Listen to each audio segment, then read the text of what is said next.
नमस्ते दोस्तों, मैं हूं गीत चतुर्वेदी और मैं आज यहाँ हूं हिंद युग के स्टॉल पर दिल्ली में आयोजित राष्ट्रीय पुस्तक मेले में। और मेरे हाथ में इस समय है एक बेहद नायाब किताब धूमिल, हमारी भाषा के गौरव, हमारे सबसे बड़े कवियों में से एक और मेरे प्रिय कवियों में से एक। और उनकी ये एक बिल्कुल अद्भुत, बिल्कुल नायाब किताब है जो कि हिंद युग प्रकाशन से आई है और इसका शीर्षक भी अपने आप में अनूठा है, धूमिल एक ठेठ कवि। ये धूमिल की चुनिंदा कविताएं, उस तरह की चुनिंदा कविताएं जो कि ठेठ यानी मिट्टी से जुड़ी हुई हैं।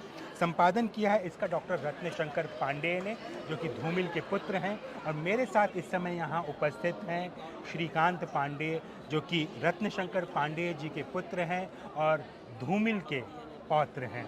ऐसा कहें कि हमारे साथ मौजूद रहकर अब ये किताब के बारे में हम कुछ न कुछ चर्चा करेंगे। श्रीकांत जी, स्वागत है आपका। मुझे बताएं, ये किताब ऐसी क्या ख़ास है जो धूमिल पर मौजूद तमाम दूसरी किताबों से अलग बनती है?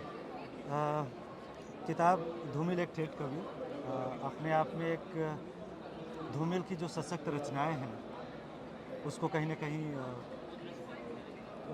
एक प्लेटफॉर्म देती है।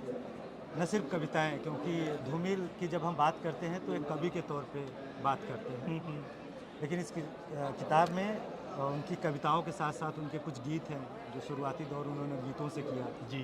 तो गीत है, कुछ कहानियां हैं, हाँ। कुछ लेख हैं जो वो लिखे उस समय पे, और संस्मरण है जो कि 3 अलग अलग लोगों ने लिखा हुआ है। एक धूमिल जी के गांव से हैं, देवी शंकर सिंह जी, उन्होंने लिखा है।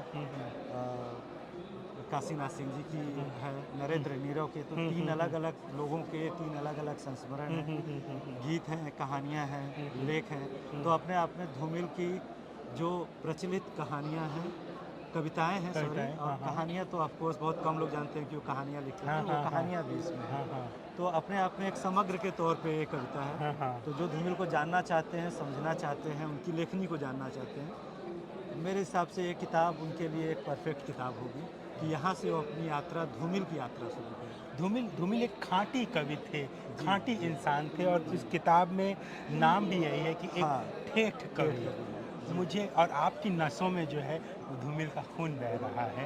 ये हम लोगों का एक सौभाग्य भी कि आप हमारे साथ में इस समय हैं। तो मुझे कुछ बताएं कि वो जो खाँटीपन है, आपने अपने घर परिवार में उस देशजपन के किस्से सुने होंगे, संस्मरण होंगे, कुछ हमारे दर्शकों को बताएं ज़रा। संस्मरण तो ऐसे बहुत से आ जाते हैं जहन में जब बात आती है, क्योंकि संस्मरण ही सुनते बड़े हुए हैं।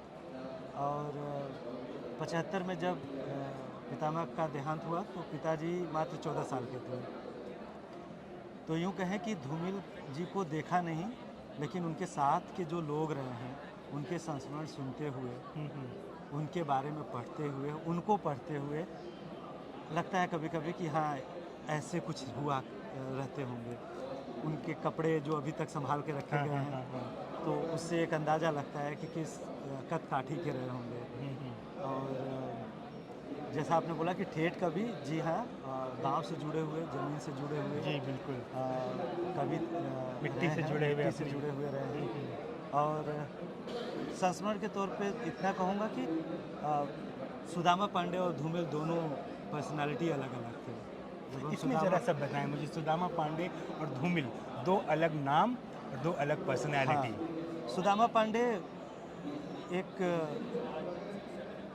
आम आदमी जो अपने दिनचर्या को चलाने के लिए कोई सरकारी नौकरी करते हों, उनकी बीवी हो, बच्चे हो, घर हो, माँ हो, बाप हो, और उनकी जो दिनचर्या की चीज़ें हैं उनको जुटाने में, सजाने में, संवारने में जो एक आदमी संघर्ष करता है, वो सुदामा पांडे का संघर्ष है। लेकिन उस संघर्ष से बाहर निकल के जो और लोगों के दर्द को, और लोगों के दुख को, या अपने आसपास मौजूद उस तमाम बुराइयों को, सिस्टम के गंदगी को देखकर, झेलकर और कुछ लिखा हो, वो सुदामा पांडे से धूमिल की यात्रा तय करते हैं। सुदामा पांडे IIT में काम करते हुए बनारस से ख्योली की यात्रा साइकिल पर करते हैं, लेकिन उस यात्रा के दौरान जो तकलीफ होती है, जो कठिनाइयाँ होती हैं, उसे जो समझता है वो धूमिल समझते हैं। क्या बात है, क्या बात है। तो एक संस्मरण याद आता है कि पितामह ये बोलते थे कि धूमिल का नाम कोई यूज़ नहीं करेगा घर के लिए, क्योंकि घर के लिए मैं सुदामा पांडे हूँ। अच्छा, और आप लोग अगर किसी के रिश्तेदार हैं तो सुदामा पांडे के रिश्तेदार हैं, धूमिल के रिश्तेदार नहीं हैं। क्या बात है। तो उनके छोटे भाई दादाजी, अब वो भी दुनिया में नहीं रहे, हाँ, हाँ, कन्हैया शंकर पांडे, हाँ, हाँ। उन्होंने अपने स्कूल में किसी काम के लिए धूमिल का नाम यूज़ किया। मैं धूमिल का छोटा भाई हूँ। और जब ये बात दादाजी को पता चली तो इस बात पर उन्होंने बहुत डांटा उन्हें और बोला कि कभी ज़िंदगी में मेरे नाम का इस तरह से यूज़ मत करना। मैं घर के लिए, तुम्हारे लिए धूमिल नहीं हूँ, धूमिल कोई और है, मैं सुदामा पांडे हूँ। क्या बात है। तो वो नहीं चाहते थे कि उनके नाम को मिसयूज़ एक तरीके से किया जाए, यूज़ नहीं बोला जाएगा और यूज़ भी नहीं करना चाहिए, क्योंकि उन्होंने खुद कभी उस तरह से उसका यूज़ नहीं किया या कहीं यूज़ करने का कभी उनको मौका भी नहीं मिला। 72 में उनकी पहली कविता संग्रह आई, संसद से सड़क तक। आज 50 साल हो गए हैं कविता संग्रह को।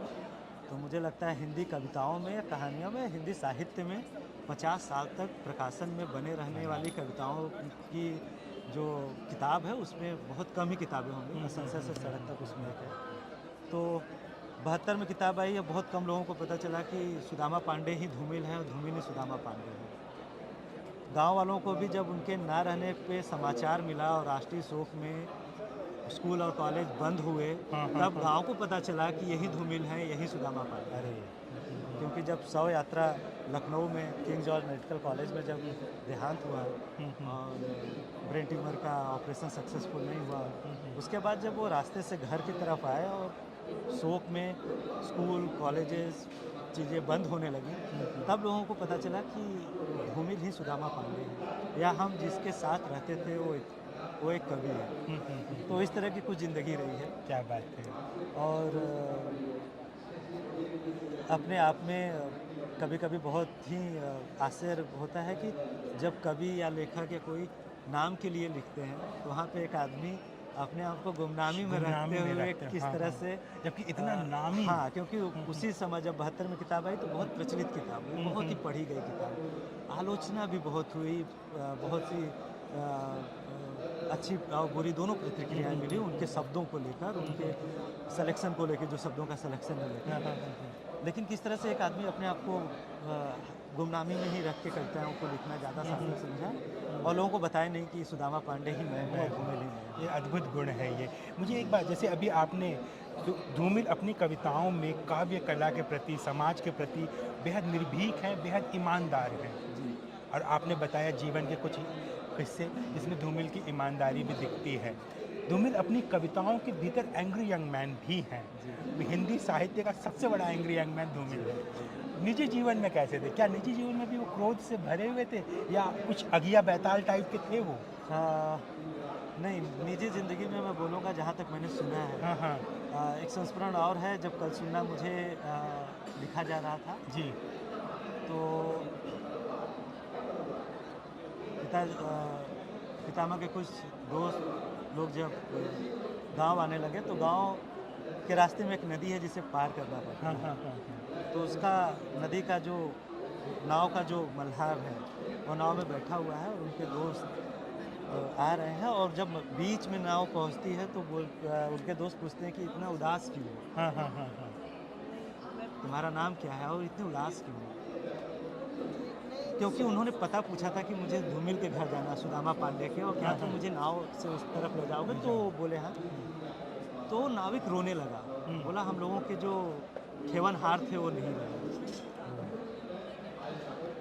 तो कविताओं में गुस्सा था, और गुस्सा कहीं ना कहीं जो सिस्टम के अगेंस्ट जाके, जो सिस्टम से जो बेरोजगारी है, जो उस समय की सबसे बड़ी समस्या हुआ करती थी, जो एक मोह भंग आज़ादी का हुआ है, वो उनकी कविताओं में झलकता है। लेकिन जैसा मैंने आपको बोला कि सुदामा पांडे और धूमिल दोनों अलग हैं, तो खास ज़िंदगी जो अपने लोगों के साथ ज़िंदगी, वो धूमिल की ज़िंदगी है, सुदामा पांडे की ज़िंदगी है। उसमें वो एकदम गंवई है, वो किसान है, वो फरसा और कुदार लेकर खेत में काम करने वाले, बैल से खेत को जोतने वाले किसान हैं। साइकिल से 20 किलोमीटर गर्मियों में, ठंडियों में, बरसात में नदी को पार कर कर अपने ऑफिस जाने वाले और ऑफिस में 9 to 6 काम करने वाले एक आदमी है। लेकिन वो जो परेशानियों से गुजरते हैं, जब वो धूमिल बनते हैं तो वो गुस्सा, तब वो व्याकुलता, तब वो छटपटाहट उनकी कविताओं में आता क्या है। बात है। निजी ज़िंदगी में वो एकदम ऐसे नहीं होते, बहुत सौम्य, बहुत सीधे और बहुत सरल। हाँ, लेकिन जब गुस्सा होता था हाँ, तो शायद उनका गुस्सा बहुत अच्छा, ज़बरदस्त होता अच्छा, था। ऐसा अच्छा, लोग अच्छा। बोलते थे कि उनके गुस्से से लोगों को डर लगता था। घर में घर में नहीं, घर में डरने वाला ऐसा कोई पिताजी, मेरी आपके पिताजी, मेरे क्योंकि पिताजी वो तो वो जनरेशन भी वही है ना कि जहाँ हाँ। फादर के साथ बहुत ज़्यादा इंटीमेसी नहीं होती थी, या नहीं, थोड़ा नहीं, सा नहीं, एक नहीं। पिताजी को भी बहुत कम संस्मरण इसलिए याद है क्योंकि जैसा आपने बताया ना हाँ, हाँ, कि हाँ। पिता पुत्र का हाँ, संबंध हाँ। उस समय उतना वो नहीं होता हाँ, था। हाँ, हाँ, हाँ। तो वो भी शायद जब पिताजी बताते हैं कि जब आते थे हाँ, हाँ, हाँ। तो शरारतें कम हो जाती थी बच्चों की, अच्छा। क्योंकि पिताजी आए हैं, ऐसा करके। लेकिन जब कुछ उन लोगों के लिए चीज़ें लाते थे, हाँ, हाँ, हाँ। खाने के लिए, तोहफे या पहनने के उपहार, लिए, हाँ। तो वो लोग बहुत खुश होते, आते थे, लेते थे और चले जाते थे। आज की जनरेशन की तरह नहीं था कि पास में बैठते हाँ, और हाँ, हाँ। कुछ कहीं-कहीं उनको इसको लगता है, हाँ। पिताजी को भी लगता है और पितामह को भी लगा कि हाँ, हाँ। बच्चे हैं। कविताओं में भी बहुत जगह उन्होंने लिखा है कि खेलते हैं और किस तरह से। तो शायद 70-72 के दौर में एक पिता-पुत्र का जिस तरह से संबंध होता है, जिसमें एक डर होता था, एक रिस्पेक्ट होता था और एक बहुत एक सम्मानजनक दूरी भी दूरी होती थी। हाँ, हाँ। तो वो रहती वो थी रहती थी। और वो डर रहता था। जो हम लोगों की पीढ़ी धीरे-धीरे आते-आते ख़त्म हो रही है उधर, लेकिन वो चीज़ें थी। मेरी दादी को कभी नहीं पता था कि वो कितने बड़े लेखक हैं। हाँ, वो उनसे उसी तरह पेश आती थी जैसे वो अपने जैसे बेटे के साथ। कोई एक आम आदमी के साथ पेश आ रही है, तो उनको ज़्यादा कुछ हो नहीं क्या रहा बात है, क्या बात है, क्या बात है। मुझे तो धूमिल के बारे में जान करके और आपसे मिल करके इतनी खुशी हुई, इतना अच्छा लगा मुझे। और ये इस किताब पे नज़र पड़ते ही मैंने सबसे पहले इस किताब को जो है अपने अपने पास रख लिया, इस किताब को ले लिया मैंने अपने लिए। ये इतनी अनमोल, इतनी मूल्यवान किताब है ये। इसमें एक कविता पाठ आपके द्वारा, अच्छा ठीक है, मैं बिल्कुल करता हूँ मैं। मुझे और जो आप देख लीजिए। रोटी और संसद, जो मेरी प्रिय कविताओं में भी है, जिसमें और जो बहुत लोकप्रिय भी है, और एक अद्भुत किस्म का एक सवाल है इसमें, जो कि दरअसल बेहद बेहद सच्चा सवाल है। रोटी और संसद। एक आदमी रोटी बेलता है, एक आदमी रोटी खाता है, एक तीसरा आदमी भी है जो न रोटी बेलता है न रोटी खाता है, वो सिर्फ रोटी से खेलता है। मैं पूछता हूँ, ये तीसरा आदमी कौन है? मेरे देश की संसद मौन है, मेरे देश की संसद मौन है। बहुत धन्यवाद आपका, और इस किताब को ज़रूर लिया जाए। धूमिल हमारे सबसे ज़रूरी कवियों में शामिल हैं, और ये किताब एक अनमोल उपहार है हमारे लिए। बहुत शुक्रिया श्रीकांत जी आपका, आपसे मिल करके बहुत अच्छा लगा। बहुत धन्यवाद।